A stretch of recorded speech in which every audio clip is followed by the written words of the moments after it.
Morning people, and welcome back to the update. Well, morning depending on where you are, I guess. Anyway, so workshop update.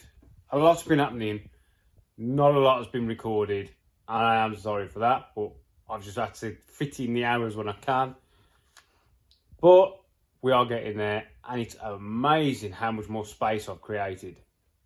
It's still a little bit of disarray, so you'll have to live with that. But we've got racking up here.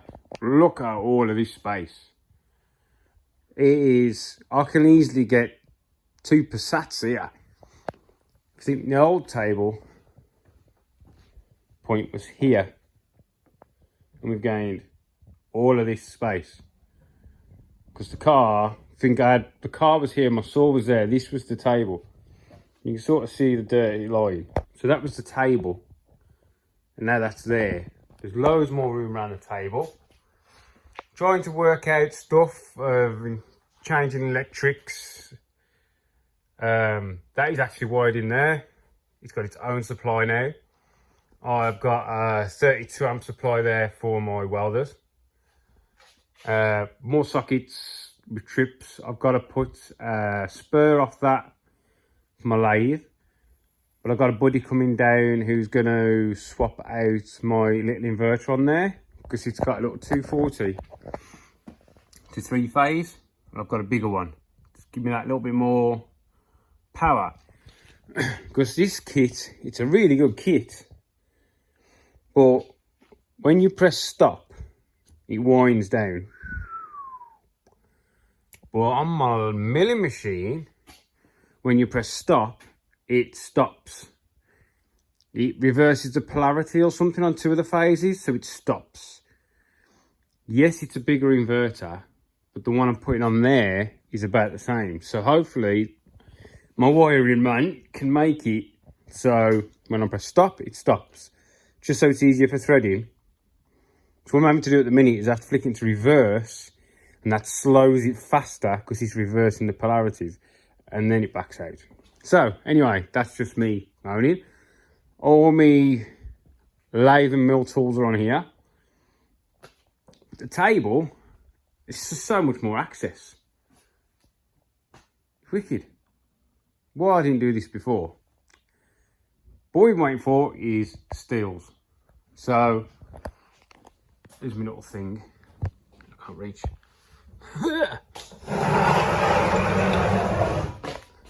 So there's my little thing. It's a bit, it needs adjusting. There's that, but I might have to change that because this point is a bit low. Sorry, I'm not sure what you want me to change. Well, I'm not even talking to you, am I, you stupid watch? My block and tackle on there, the hook does not fit in here. So I'd have to put a D-ring in, which then will put the tackle here, which is it's coming down and down and down. So I might have to change that because I don't want to cut it up because it's aluminium. It's old school. But anyway, going off topic, the steels are up. So what we've got, I'll show you this side,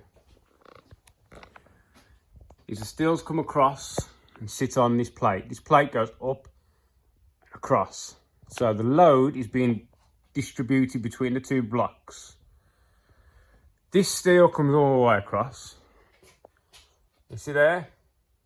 That's a spacer. What we've got attached to the box section is I've got a load of these. Yeah? 6mm.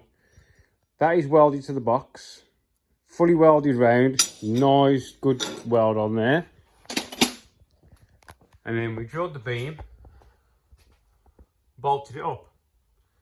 There's a second hole there, which what we was going to do is when it was up, was going to rose weld it in. But we decided to keep it as it is, because otherwise we won't be able to stick it down.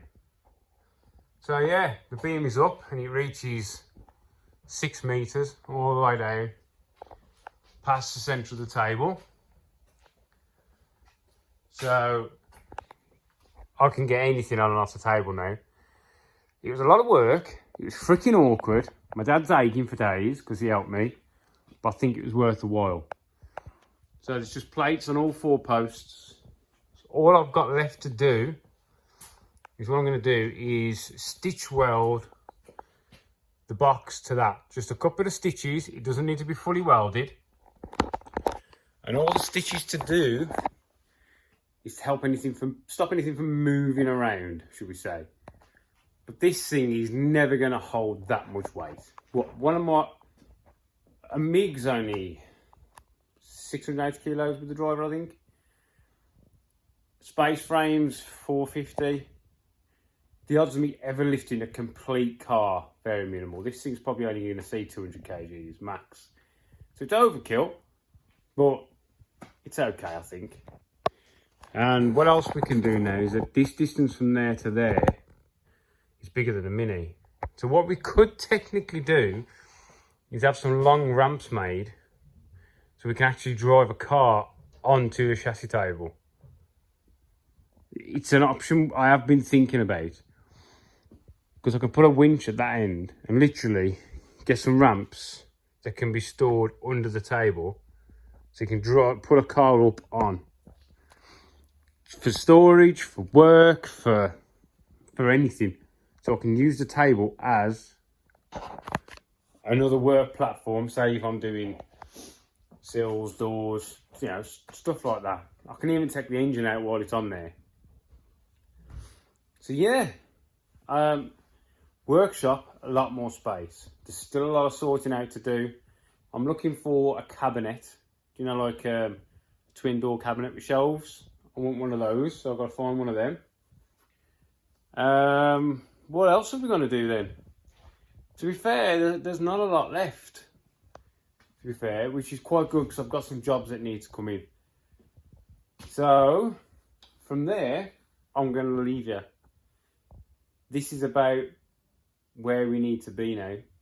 A lot more space. I can easily have 2 customers' cars in here now. I've already got 3 customers' cars, 3 Minis, and we've got a car coming in the weekend for roll cage modifications because he needs it doing before he does this endurance thing.